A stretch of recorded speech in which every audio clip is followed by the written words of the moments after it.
So thank you very much for joining me this morning, afternoon, evening. It's 7 p.m. over here at Hod HaSharon in Israel. I'm at the Alexander Muss High School in Israel campus.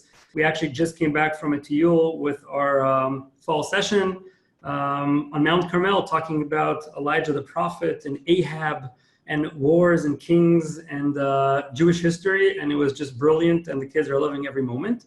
So it's very fitting that I address you today very, very briefly about the history of Zionism and Jewish National Fund. This is basically a shorter version of a longer session that you can actually take a full academic year to study, but we don't have that luxury at this point. And this is really to remind us of the basics of Zionism, of what is Zionism, what is the Jewish connection to Israel, how did Jewish National Fund start? And this is very important for a number of reasons. First of all, to remind us who we are, where we came from, and also because these things that may seem simple to us are being challenged and contested in the past few years. And it's pretty important that we remind ourselves, why are we doing what it is that we do? Why are we Zionists? Why Israel? And why Jewish National Fund? So I will give you a pretty brief overview of the past 4,000 years. Let's see if I can do that in 30 minutes or less. And leave you some time for questions. So without further ado, and by the way, if you do have questions, please write them down. And at the end, I promise there will be time for this. So let's see if this works. It sure does. So we're talking about Zionism. Zionism comes from the word Zion or Tzion. What does the word Zion actually mean? What is the origin of the word Zion? Well, it's very simple. This is Zion. Zion is the name of Jerusalem. It is mentioned when King David captured and I'm quoting over here from the Bible, captured the stronghold of Zion, which is a mountain, one of the mountain peaks in Jerusalem. Later on, it turned into the name of the whole city of Jerusalem. And to some degree, the full land of Israel is also called Zion. But when we say Zion, we really are referring to the city of Jerusalem. The word Zion is mentioned multiple times in the Bible, in the Old Testament, and it refers always to Jerusalem and to Israel. I think the most famous one, as you can see here at the bottom, by the rivers of Babylon. There we sat down and we wept and we remembered Zion.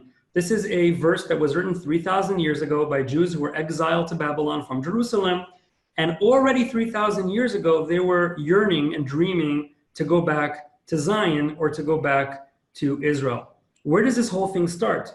It starts almost 4,000 years ago with one man, Abraham, the father of Judaism and the father of monotheism, who was actually born in what today would be modern Iraq. And as the Bible tells us, is told by God, Lech Lecha, which means go forth from your native land to the place that I will show you. And the place that Abraham settled happened to be the land of Israel. And that was the beginning of the Jewish connection to the land of Israel. Rhetorical question, because you can't answer me right now. Where was the first place that Abraham actually settled? What was the very first city that he settled in? Well, this is a very JNF question because it happened to be Beersheva. Beersheva, the city that today Jewish National Fund supports so deeply and so dearly, and really is attempting to develop in the last few years. That was the very first city that the first Jew and the first monotheist settled down.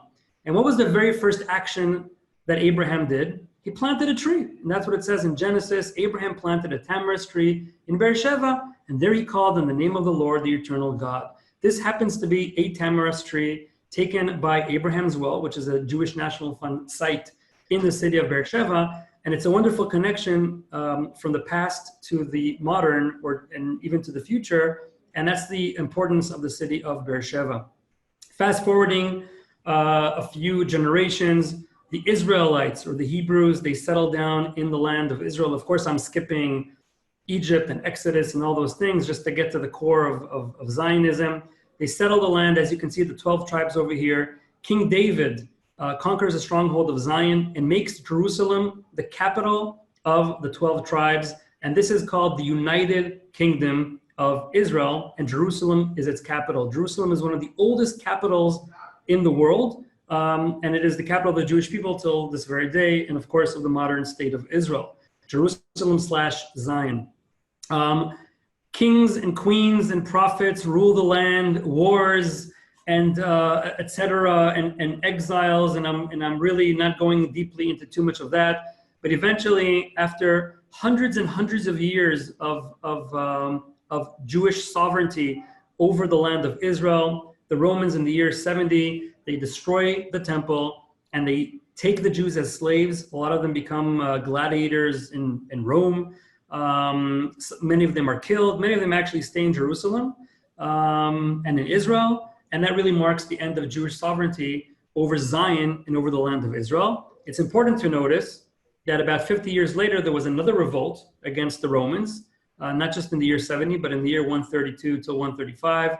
And this was a very, very important time because this was the second time that the Jews revolted against the Romans. And these are two coins, those of you who see the screen, that say in ancient Hebrew, for the freedom of Israel. And this is important because these are coins that were found in archaeological digs before many other nations had any claim to the land of Israel. Jewish people were minting coins that said for the freedom of Israel close to 2,000 years ago.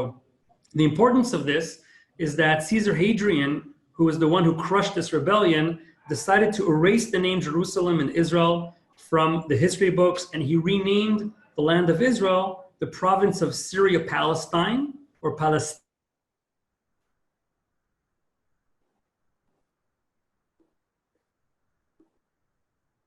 Oh, we froze, I think. And at the end of the Bar Kokhba revolt, Jews were dispersed all over the four corners of the world, but they never forgot where they came from, and they never forgot where it is that they want to go back to. And this is a very, those of you can see, this is a poem written in the 11th century by Rabbi Udallah, who was a rabbi, but also a poet. And I'll read it out to you for those who can't see it. He says, "My heart is in the east, and I am at the ends of the west." He wrote this sitting in Spain. East is obviously Zion, it's Israel. He was a Zionist, he just didn't call himself a Zionist. "How can I taste what I eat, and how could it be pleasing to me?" he says. "How shall I render my vows and my bonds, while yet Zion lies beneath the fetter of Edom, and I am in the chains of Arabia? It would be easy for me to leave all the bounty of Spain, as it is precious for me to behold the dust of the desolate sanctuary." And this reflects the yearning, the hope to return to Zion, to come back to Israel, to come back to Jerusalem, to the national homeland of the Jewish people. Now, we know that Zionism, or political Zionism, which I'll get to in a second, started in the 19th century. But this slide shows that as early as the 13th century, Jews have been trying to get back to Israel, back to Zion, back to Jerusalem, sometimes as individuals, sometimes as families, and sometimes as communities. And of course, from the 19th century onwards, they have been coming wave after wave after wave of mostly religious Jews who wanted to come back to their national homeland. They also purchased agricultural land and they started farming. They still did not call themselves Zionists, but that really started in the middle of the 19th century. ProtoZionism. This is before we called Zionism Zionism, a very famous book written by Moses Hess, which was a German, a Jew of German origin, who really, this is really the fundamental philosophy of political Zionism. He writes, "We shall always remain strangers among the nations," in his very famous book, Rome and Jerusalem. He wrote this in 1862, and a 2-year-old boy who was alive back then would later read this book and would be deeply affected by this book. And this 2-year-old boy's name is Theodor Herzl. Another example of something that Herzl read is by Yehuda Leib Pinsker, who was part of the Chibat Zion movement. And again, he talks about auto-emancipation. He says the only solution is in the creation of a Jewish nationality, of a people living upon its own soil, the auto-emancipation of the Jews, the return to the ranks of the nations by the acquisition of a Jewish homeland. So we had these thinkers, these philosophers, these poets, these people all writing and describing their yearning and the hope to go back to Zion, but also to take our destiny in our own hands. They were just waiting for the right person to actually make it happen. And here enter Theodor Herzl. Theodor Herzl was born in Hungary. Oops, there you go. He was born in Hungary in 1860. He grew up in an assimilated family. He wanted to be a playwright, but he discovered that he can't really make a living from doing that. He was a lawyer by profession, and he worked as a journalist. He read Moses Hess. He read Yud Lamed Pinsker. But it really affected him in 1895. This is the mythology of Zionism, that the Dreyfus Affair is what affected him. We're not really sure that it's completely historically accurate that this was the one thing that affected Herzl the most, but it's a great story, so it's worth mentioning. The Dreyfus Affair, just to remind people, there was a French officer in the French army of a Jewish origin called Alfred Dreyfus. And he was accused of spying for the German army, and he was put on trial. And he said, I am innocent. I am not a spy. I'm a very, very faithful Frenchman. This was a mock trial. It was clear afterwards, and we know this is a fact because he was cleared at the end, that he was not the spy. This was an anti-Semitic trial, and he was put there on trial just because he was a Jew. Theodor Herzl, the journalist back in those days, came to cover this story. And something very strange happened. Every time he came out of the courthouse, he saw people demonstrating against Alfred Dreyfus. But what they were really saying, they were saying death to the Jews, not death to Alfred Dreyfus. And it boggled his mind. He said, why do these people want all Jews dead? Because they think that one Jewish Frenchman committed treason. I am a Jew. I, Theodor Herzl, am a Jew, but these people don't know me. And then he connected all the dots together, and it was very clear to him that there's only one solution to the Jewish people: to go back home, to go back to Zion. And here's the birth of Zionism. He put his thoughts on paper after a failed attempt to fundraise for his cause.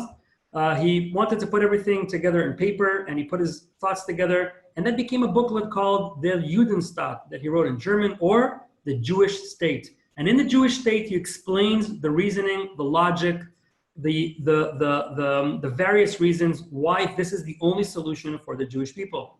By the way, you can still get today, those of you who can see the screen, you can still purchase The Jewish State on Amazon. It's 99 cents on Kindle and $9.95 on paperback. If you haven't read The Jewish State, it's only 100 pages long. It's an easy read on a Saturday afternoon or Sunday morning. Just read this book. You can find it in English, and I highly recommend to read this book and purchase on Amazon or anywhere else. And this is the most important thing that he writes. He writes, it is a national question. If until then people were coming to Israel for religious reasons, he was saying it's not just about religion, it's about nationality. We are a nation. We have one common land, we have one common language, we have one common history. We are not just a religion, and he was not a religious man, we are a nation. And he says it is a national question which can only be solved by making it a political world question to be discussed and controlled by the civilized nations of the world in council.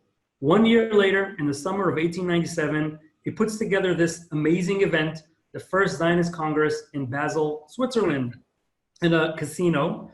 He forced everybody to wear tuxedos because he wanted this to be a very, very formal event.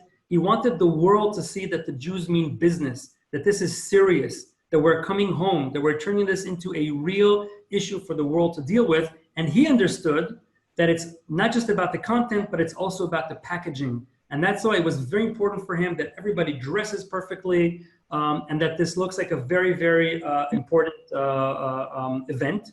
The opening words of the first Zionist Congress were by Herzl himself. He says, we are here to lay the foundation stone of the house, which is to shelter the Jewish nation.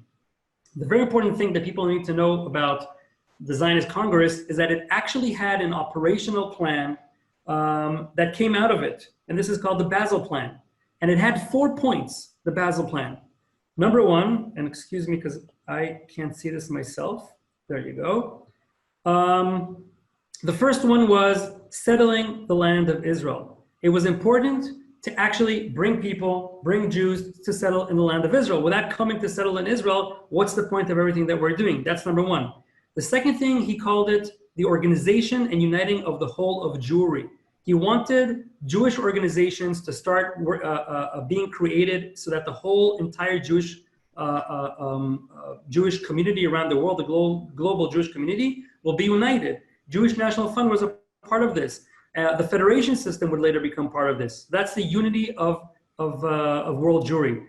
The third thing, he calls this the strengthening and fostering of Jewish national sentiment and national consciousness, or in my words, education, educating the masses, rekindling the spark, which many of them have lost, reminding them why Israel is their real home. And the last point is obtaining the consent of governments. That in essence means lobbying, going around the world, convincing world leaders and politicians that this is the right thing to do and to get their consent and to get their support. So settlement, organization of communities, education, and lobbying, those are the 4 parts of the Basel Plan, which came out of the first Zionist Congress.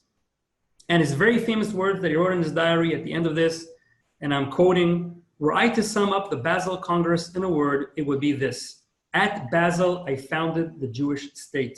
If I said this out loud today, I would be answered by universal laughter.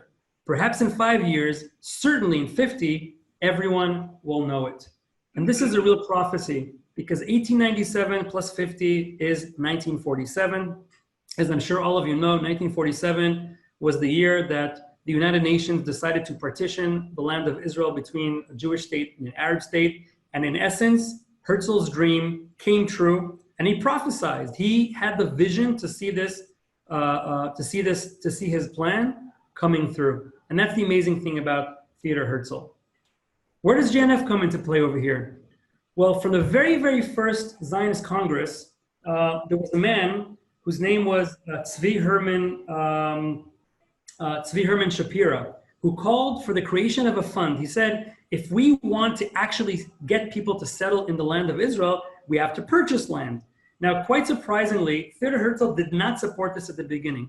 Why did he not support this? Because he was against buying plots of land here and there. He wanted to convince the Turkish Sultan to simply give the whole entire land of Israel to the Zionists in one bulk, instead of purchasing one plot after the other. But very soon, Theodor Herzl saw that this is going to be a very, very difficult thing to do.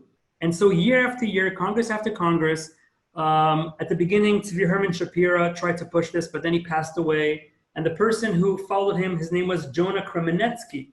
And at the 5th Zionist Congress, finally, Jonah Kremenetsky told Herzl, or Theodor, I don't know what he called him, Mr. Herzl, we need to get this thing through. We need to create this fund. And Herzl stood in front of the audience and he persuaded them, and he said, this is one of the most important things that we need to do.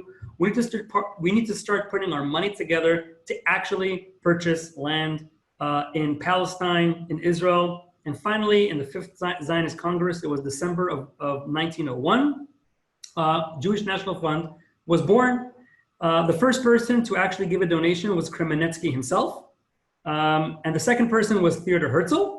And then one by one, people came up to the stage and they started pledging money to give to the fund. And that's how the Jewish National Fund actually started. Now, there were 3 ways that the fund fundraised for money. Number 1 was the blue boxes. This was Kremenetsky. This is Jonah Kremenetsky's idea. It wasn't Theodor Herzl. He said, let's create a tzedakah box, a blue box, a pushka, and we'll send this all across the world, and people will just put money inside and we'll collect the money, and it's going to belong to the entire Jewish people. And that's how the blue box started.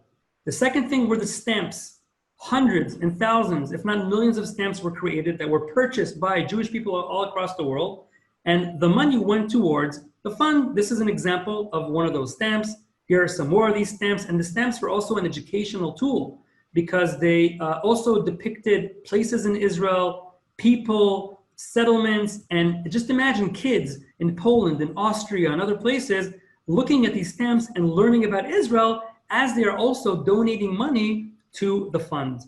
By the way, this is Kremenetsky himself. He got his own stamp. This is Jonah Kremenetsky, who pushed for the creation of the Jewish National Fund in 1901 and was the creator of the very, very first blue box.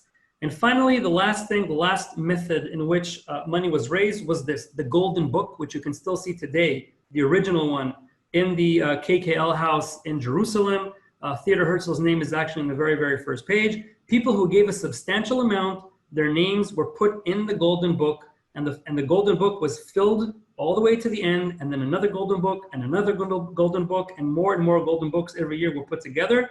And you can say that these were the very first major donors of Jewish National Fund. So these were the 3 methods that Jewish National Fund in its early years raised money for the purchase of land. Here you can see a great map that actually shows you where the land was purchased. Now this is a very, very important map to understand. If you can tell, again, those of you who do not have a screen, I'll try to explain this to you. But you can see at the very bottom at the Negev, there's some blue spots. And then there are green and blue spots that go up the coastal plain of Israel through Tel Aviv, all the way to Haifa. And then it shifts to the right, and there's a very long blue line through the Jezreel Valley. And then it goes up through the Kinneret, all the way to the tippy top of the finger of the Galilee. It almost looks like an N shape. These were lands, not all of them, but most of these lands were purchased by Jewish National Fund from 1901 till the 30s, which this is when this map was actually created. The importance of this is that if you look at the UN Partition Plan, the blue area that you can see right now, this was the suggested area of the Jewish state, and the orange or the yellow area was the proposed area for the Arab state. If you compare these two maps, you'll see that United Nations determined the borders of what they proposed to be the Jewish state based on land that was acquired with the help of Jewish National Fund. Here, as you can see, is that N shape of the Jewish National Fund areas. And here is the same N-shaped plus the entire Negev, which was just a desolate desert back then, including Beersheva. This was the UN Partition Plan. And that really shows you the importance of the purchasing of the land by Jewish National Fund. If Jewish National Fund and the people who put money in the pushkas and collected the stamps and put their names in the Golden Book would not have done so, and Jewish National Fund would not have purchased these lands and planted the trees and helped dry the swamps, then this map would have been different. Now we know that at the end of the War of Independence, we actually had more land, but it's very, very important to know that because of the fund, there were facts on the ground, and these are the facts that you can see right now. The last slide, of course, is May 14th, 1948, after Jewish National Fund purchased the land, after hundreds of thousands of Jews immigrated to Israel. The War of Independence started right after the UN Partition Plan. In the middle of it, on May 15th, the British, who were then ruling over Israel, they left Israel only to leave it behind for the Jews and the Arabs to fight each other, which is exactly what happened. But luckily, about 3/4 of a year later, the young Israel Defense Forces and the young Jewish state managed to push back the attacks, and so the state of Israel was established. And that's the beginning. Just to summarize, and then I'm going to open up for questions. We started all the way. I think I can unshare my screen so that I can see you. Stop here. There you go. We started in Lech Lecha 4,000 years ago with one person who was Abraham, who went to Israel, who settled in Beersheva. We went through the 12 tribes and the kings and the queens and the prophets and the exile, the yearning to come back to Israel, the yearning to come back to Zion. That's why it's called Zionism. Finally, Theodor Herzl, who made it a reality, the first and the second and the third, etc., Zionist Congress, and Jewish National Fund, which was almost the executive branch of the Zionist movement. It was the actual organization within the organization that made the dream a reality. And we are continuing to make the dream a reality today in the 21st century. So that's my short history lesson to you today, and I'm very, very happy to take any questions that you have.